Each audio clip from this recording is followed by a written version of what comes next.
असदुद्दीन ओवैसी साहब, AIMIM के मुखिया है। सर, आपका बहुत बहुत स्वागत है NDTV इंडिया से बात करने के लिए आपने वक्त निकाला है। मेरा पहला सवाल है आपसे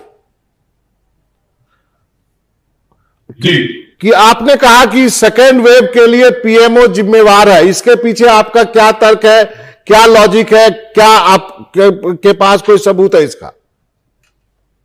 बाबा देखिए, मेरा मानना यह है कि मैं इंपेरिकल एविडेंस की बुनियाद पर यह कह रहा हूं कि देश के प्रधानमंत्री ने दूसरी वेव का भारत के और दुनिया के रिनाउंड जो एपिडेमियोलॉजिस्ट है और डॉक्टर्स एक्सपर्ट्स ने कहा कि भारत में दूसरा वेव आएगा, मगर देश के प्रधानमंत्री ने उन तमाम को नहीं सुना और खुद को अपने आप को दुनिया का बेहतरीन एपिडेमियोलॉजिस्ट समझा।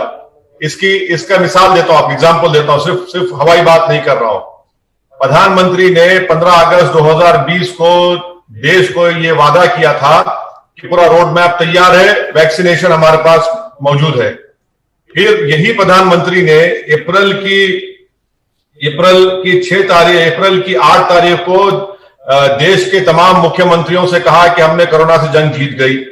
यही प्रधानमंत्री ने देश के जनवरी 22 को कहा कि हमने 2 कामयाबी हासिल कर ली, एक ऑस्ट्रेलिया से क्रिकेट के मैदान में और दूसरा हमने कोविड पर कामयाबी हासिल कर ली। यही प्रधानमंत्री ने और उनकी पार्टी ने 21 फरवरी को बीजेपी ने एक रेजोल्यूशन पास करके देश के प्रधानमंत्री नरेंद्र मोदी की विजनरी लीडरशिप को बड़ा सराहा, उसे कामयाबी दी। इन तमाम और फिर हमने सेकेंड वेव की तैयारी के लिए दूसरे कंट्रीज, चाहे अमेरिका हो, ग्रेट ब्रिटेन हो, यूरोप हो, जापान ने अगस्त 2020 में पैसे देकर अपने अपने कंट्रीज के लिए वैक्सीन का इंतजाम कर लिया। हम कब देते हैं?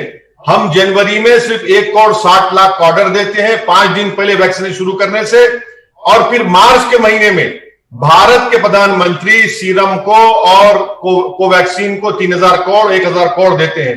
अब आप बताइए कि जब इतना सब आपने पूरा वक्त जाया कर दिया तो जिम्मेदारी तो देश के प्रधानमंत्री पर आती है ना। ऑक्सीजन की जिम्मेदारी देश के प्रधानमंत्री पर है। आप जिस कैपिटल में रहते हैं, प्रधानमंत्री के घर के अतराफ में 25 किलोमीटर अतराफ में इतने अस्पताल हैं, वो सब हाईकोर्ट जाकर रो रहे थे कि हमको ऑक्सीजन दिलाओ। तो इसलिए ये जिम्मेदारी देश के प्रधानमंत्री और उनकी सरकार पर आयद होती है, इसलिए मैंने ये तमाम बातें कही। लेकिन सिस्टम का दोष है ना। 70 साल में आपने सिस्टम बनाया नहीं ओवैसी साहब। देखिए, सिस्टम की बात अगर आप करेंगे तो वो अलग बहस है। मैं सिर्फ आपसे यह कह रहा हूं कि अगर आपको सिस्टम से क्या करना है वैक्सीन का ऑर्डर करने के लिए, आपको सिस्टम से क्या करना है ऑक्सीजन का इंतजाम करने के लिए, आप तो जो एग्जिस्टिंग इंफ्रास्ट्रक्चर कैपेसिटी है आप उसको स्ट्रेंथन नहीं कर सके। दिल्ली में ऑक्सीजन क्यों कम हुआ? इसका हमारे पास नहीं था क्या? यही सरकार करीब 100 से ज्यादा PSA ऑक्सीजन का ऑर्डर करती है। आपने क्या किया? सिर्फ 15 बने। इसका सिस्टम से क्या करना है इसको? ये इनकी नाअहली, इनकी इनकैपेसिटी को इनके मोदी के भक्त सिस्टम पर डाल रहे हैं।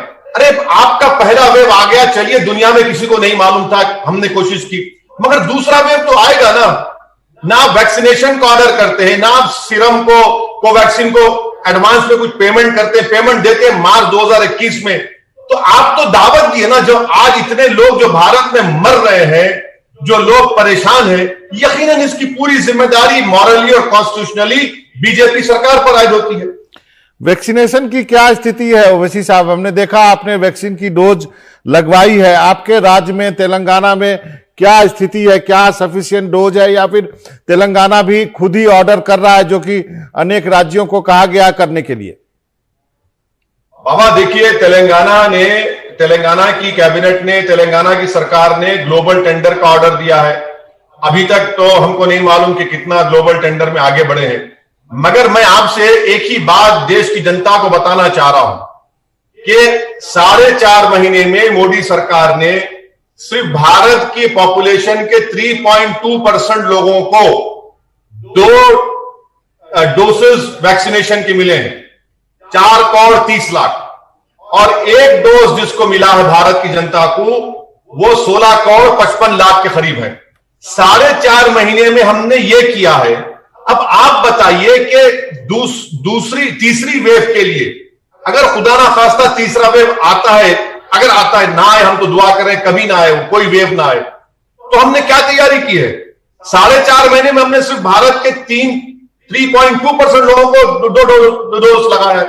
डोज तो है ही नहीं ना बाबा, पूरे स्टेट गवर्नमेंट पुकार रहे हैं कि हमारे पास वैक्सीनेशन नहीं है, डोज नहीं है, मगर सरकार देखिए, आज एक न्यूज मैंने देखा एनडीटीवी पर जिसमें कहा गया कि मोदी सरकार ने मॉडर्ना और फाइजर को इंडेमनिटी के साथ उनको इजाजत दी है। इनका विजन देखिए, कितना नाहिल है ये लोग, कितने इनकेपेबल है ये लोग। दिसंबर में फाइजर भारत को आकर कहा कि आप इंडेमनिटी दीजिए, दिसंबर 2020 को हम तैयार है देने के लिए, आप जून में दे रहे हैं ऑर्डर, जून में राजी हो रहे हैं।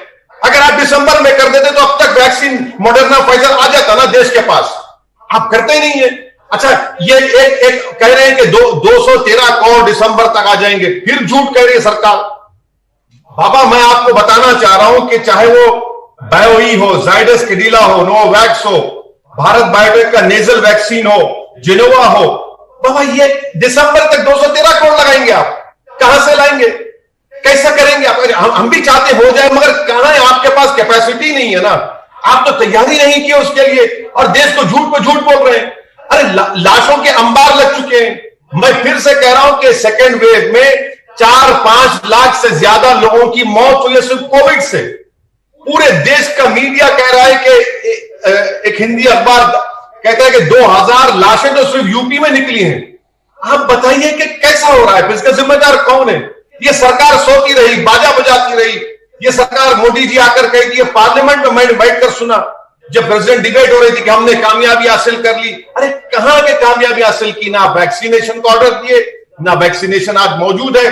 और सुप्रीम कोर्ट को बाबा मई में मोदी सरकार एफिडेविट के जरिए कहती है कि दिसंबर 2021 तक हम 75 करोड़ वैक्सीन को प्रोक्योर करेंगे, और पॉल साहब कहते हैं कि 213 करोड़। अरे भाई 213 करोड़ कहां से आने वाले हैं? आज हमारे बताए तो सही, आप कितना भरोसा करेंगे इनकी बात का? लेकिन तो ये चीजें हैं जिस पर देश की जनता को बड़ी सीरियसली इनको सोचना पड़ेगा, इन तमाम चीजों को। लेकिन कुछ लोग ये भी तो कर रहे हैं ना, ओवैसी साहब की पॉजिटिविटी रखना चाहिए, इतना निगेटिविटी ठीक नहीं है। बाबा मैं चैलेंज कर रहा हूं देश के प्रधानमंत्री को और देश के प्रधानमंत्री के कैबिनेट के मंत्रियों को, मरने वालों के घर को जाइए, जो 4 लाख जो मर चुके हैं उनको जाकर कहिए पॉजिटिव रहिए आप। जो लोग अस्पतालों में ब्लैक फंगस की दवा उनको नहीं मिल रही, उसे जाकर कहिए पॉजिटिव रहिए आप। ये क्या मजाक उड़ा रहे हैं जो लोग मर चुके हैं कोविड से, जो बीमार पड़े, कैसा पॉजिटिव रहेंगे बताइए? आप और हम तो इंसान हैं, ऊपर वाले अल्लाह ने हमको जज्बात दिए, हम किसी की तकलीफ को देखकर रोना आता है, आंख में आंसू आते हैं, दिल जलता है, कलेजा जलता है, कौन सा पॉजिटिव रहेंगे? भारत में मैं जिम्मेदारी के साथ कह रहा हूं बाबा, भारत की 130 करोड़ जनता से अगर कोई जाकर पूछेगा कि बताओ भैया तुम्हारा कोई दोस्त ऐसा है जिसको जानने वालों की मृत्यु नहीं, मौत नहीं हुई या कोविड से बीमार नहीं पड़ा है, बोलेगा हाँ मैं जानता हूं। 130 करोड़ जनता से जाकर पूछेंगे, एक एक आदमी कहेगा कि हाँ मैं इसको जानता हूं, मैं श्याम को जानता हूं, मैं राम को जानता हूं, मैं रहीम को जानता हूं, मैं प्रभुनाथ सिंह को जानता हूं, इन सब कहेंगे। ये हाल हो चुका है देश का जी। अभी भी देखिए बाबा, प्रधानमंत्री का डिस्कनेक्ट इतना है इस देश से, प्रधानमंत्री इतना डिस्कनेक्टेड है। वो कह रहे हैं कि गंगा के किनारे वीडियो है कि एक ऑर्गेनिक फार्मिंग हो रही है गंगा के पोल्यूशन को रोकने के लिए। कितना बड़ा डिस्कनेक्ट है प्रधानमंत्री का, मुझे अफसोस होता है। जो जमीन से नीचे से उठकर इस देश के बड़े ओहदे पर आ चुके हैं, वही गंगा में लाशें बह रही हैं, लाशें बह रही हैं। यूपी में प्रधानमंत्री की कॉन्स्टिट्यूंसी में, बिहार में बक्सर में लाशें निकल रही हैं, कोई पुरसाने हाल नहीं, कोई पूछने वाला नहीं है। तो बीजेपी कंप्लीटली डिस्कनेक्टेड है रियलिटी से, हकीकत से, और बीजेपी इनविजिबल हो चुकी है। बीजेपी का कुछ है ही नहीं। बाबा आप देखिए कि centre for monitoring of Indian economy कहती है कि अप्रैल और मई में 2,70,00,000 जॉब्स का लॉस हुआ है। आप अंदाजा लगाइए कि क्या गुजर रही होगी। मैं उसी सवाल पे, नोट पर इतनी गुर्बत मैंने कभी नहीं देखी। मैं उसी सवाल पे आने वाला था कि ओवैसी साहब आप लॉकडाउन के खिलाफ क्यों हैं? आपने तेलंगाना गवर्नमेंट को कहा है कि लॉकडाउन मत कीजिए, क्या ये इकोनॉमी वजह है? बाबा उसमें यकीनन इकोनॉमिक वजह भी है, और जो हेल्थ एक्सपर्ट जो मैं जानता हूं उन्होंने कहा कि लॉकडाउन का ताल्लुक वायरस को रोकने से नहीं है, बाबा लॉकडाउन अगर आप कर रहे हैं तो ऑक्सीजन से क्या होगा? लॉकडाउन से ऑक्सीजन मिल जाएगा क्या? लॉकडाउन से ब्लैक फंगस की दवा मिल जाएगी क्या? लॉकडाउन से आप बताइए कि अस्पताल में आपको आईसीयू बेड मिल जाएगा? बताइए ना। अब हमने तैयारी नहीं की। लॉकडाउन का और एक जो मैं इसकी जो अपोज कर रहा हूं उसका इकोनॉमिक रीजन है। अगर आप लॉकडाउन कर रहे हैं तो चलिए, देश के प्रधानमंत्री और बीजेपी बड़ा बाजा बजाती है कि हमारे इतने बिलियंस ऑफ डॉलर्स के फॉरेन एक्सचेंज है, तो दीजिए ना उन गरीबों को, एक एक के अकाउंट में डालिए 10-10 हजार रुपया, लगाइए लॉकडाउन। या तो गरीब कोविड से मरेगा या गरीबी से मर जाएगा या फिर पुलिस के मारों से मर जाएगा। ये रियलिटी है मुसलमानों के लिए, दलितों के लिए। और अर्बन पॉवर्टी बाबा इस देश में बहुत बड़ी बीमारी है, बहुत बड़ा बोझ है। गुर्बत में खाने को खाना नहीं है। आप देखिए दिल्ली लेकिन में। ओवैसी साहब, ये इसको बीच में मुसलमान और दलित क्यों ले आए आप यहाँ पे? इसलिए ले आ रहा हूं क्योंकि जो पॉवर्टी का जो डेटा हमारे पास है, एनएसएसओ का डेटा है, उसमें पॉवर्टी सबसे ज्यादा दलित, मुसलमान और आदिवासी में है। ये कोई डिनाई नहीं कर सकता। सेल्फ एम्प्लॉयमेंट में सबसे ज्यादा कौन है वो डेटा बताता है आपको। जब सेल्फ एम्प्लॉयमेंट में ज्यादा तादाद में मुसलमान है, आप लॉकडाउन करेंगे तो कौन खाना खिलाएगा? बाबा मैं जानता हूं हैदराबाद में कई ऐसे टैक्सी ड्राइवर्स को जो ईएमआई पे नहीं कर सक रहे हैं, ऑटो ड्राइवर्स हैं काम नहीं कर सक रहे हैं, जो ठेला बंडी पर कारोबार करते हैं, बाबा कहां से करेंगे? आप छूट दे रहे हैं 4-5 घंटे की, कहां से करेंगे? और ऊपर से माशाल्लाह से हजरत पुलिस जो दिखा उसकी फोटो लिए 1-1 हजार रुपए का चालान, कभी उसको मार दिए, कभी उसको वो थप्पड़ मार दिए। अरे एक बच्चा तो मर गया ना यूपी में, फसल तरकारी बेचने वाला, इतना मारा कि जान चलेगी। वो क्यों निकलता? बताइए कोविड में क्यों निकलेगा वो? अच्छा, एक चीज आपसे ख्याल रखना है ना बाबा। एक चीज कौन दे रहा है उसको? सरकार के पास कोई लॉकडाउन क्या लॉकडाउन किया आपने? डेटा बताइए चलिए हमको। एक चीज आपसे जाननी थी। आपने अपनी वैक्सीनेशन कराई, हम सब ने तस्वीरें देखी, आपने कहा आपको दूसरी डोज भी लग गई, लेकिन उसी कम्युनिटी में बहुत सारे लोग हिचक रहे हैं वैक्सीनेशन कराने से, उनको क्या कहेंगे आप? देखिए बाबा, हमने हैदराबाद पार्लियामेंट कॉन्स्टिट्यूंसी में मैं तकरीबन रोज हर वैक्सीनेशन सेंटर को, जहां जो मेरी कॉन्स्टिट्यूंसी में है या हैदराबाद में मेरी कॉन्स्टिट्यूंसी बाहर है, जहां पर मेरे एमएलए कॉर्पोरेटर मैं जा रहा हूं, लोगों से मुलाकात कर रहा हूं। हम लोग अपने पार्टी के जरिए लोगों को अपील भी कर रहे हैं कि आइए अपना वैक्सीनेशन लगाइए। पर बाबा एक बात याद रखिए, हैदराबाद में, मैं हैदराबाद की बात कर सकता हूं, जितने वैक्सीनेशन लगाए जा रहे हैं, अब सरकार ने फैसला लिया कि जो लेबरर्स हैं, डेली वेज अर्नर्स, उनको लगाया जाएगा, मगर वैक्सीन लिमिटेड है ना। भाई मैं ये पूछना चाह रहा हूं कि कोविन की क्या जरूरत है बाबा? बाबा आपको मैं बता रहा हूं कि भारत में कितना इंटरनेट एक्सेस है मालूम आपको? सिर्फ 25% लोगों को। 25% लोग कैसे देंगे? मोबाइल है नहीं, मोबाइल बहुतों के पास है नहीं, तो कैसा करेंगे बाबा? आप बताइए। सीमांचल का इलाका है जी, किशनगंज का इलाका है, अररिया का इलाका है, वहां पर कैसा करेंगे? वहां पर तो फोन नहीं लगता है। मैं देखा हूं, मैं जिम्मेदारी से कह रहा हूं, अगर आप बंगाल की रोड पे है तो फोन लगता है, बिहार की रोड पे जाइए फोन लगता ही नहीं है। आप बोल रहे कोविन का, कहां निकालिए ना कोविन को, बोलिए जिसको आना है आइए, वॉक इन करिए, लगाइए। आखिर किसकी जरूरत क्या है सरकार को?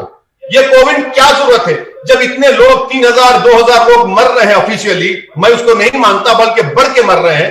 तो ये क्या मजाक है, हिमाकत है सरकार की?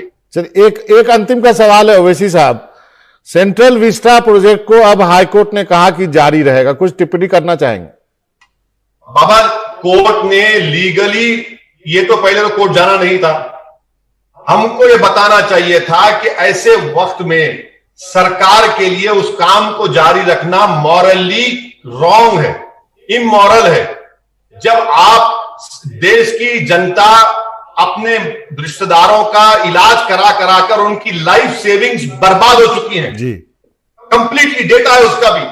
देश की स्टेट गवर्नमेंट के पास वैक्सीन खरीदने के लिए परेशान है। अगर देश के प्रधानमंत्री सेंट्रल विस्टा के प्रोजेक्ट को 1 साल के लिए सिर्फ पोस्टपोन कर देते और कहते कि ये पैसा मैं दे रहा हूं स्टेट्स को, ये पैसा मैं दे रहा हूं अस्पताल बनाने के लिए, कौन सा कयामत गिर जाती, कौन सा आसमान गिर जाता। और ये पॉलिटिकली एक बड़ा अच्छा स्टेप होता प्रधानमंत्री का, ये बताते हुए कि देखो मैं देश की जनता के, गरीबों के और आपकी तकलीफ में साथ हूं। प्रधानमंत्री सिर्फ ये समझते हैं कि आंसू बहाने से, भावुक होने से, जज्बाती होने से देश की जनता उनको समझ जाएगी। नहीं, देश की जनता देखना चाह रही है कि जहां पर लाशें हैं, जहां पर चिताओं के लिए लकड़ी नहीं है, जहां पर लाशें पानी में गिर रही है, जहां पर अस्पताल में लाइन लगी हुई है, वहां पर हम सेंट्रल विस्टा का प्रोजेक्ट बना रहे हैं। ये तो मजाक है ऐसे वक्त में जो सरकार कर रही है। चलिए, एक लास्ट एक थोड़ा सा वक्त है, एक अपील कर दीजिए उन लोगों के लिए जो हिचक रहे वैक्सीन नहीं लगवाने के लिए। मैं उन लोगों से भी अपील कर रहा हूं जो मुसलमान है, आप लगाइए वैक्सीन। इस्लाम में जान बचाना बहुत बड़ी जिम्मेदारी है। शरीयत का सबसे बड़ा हुक्म अपनी जान बचाने का है। आज आपको एक मौका मिल रहा है अपनी जान बचाने का, अपने घर वालों की जान बचाने का, इस देश को बचाने का, तो वैक्सीन लीजिए। चलिए ओवैसी साहब, आपका बहुत बहुत शुक्रिया, आपने वक्त निकाला इंडिया से बातचीत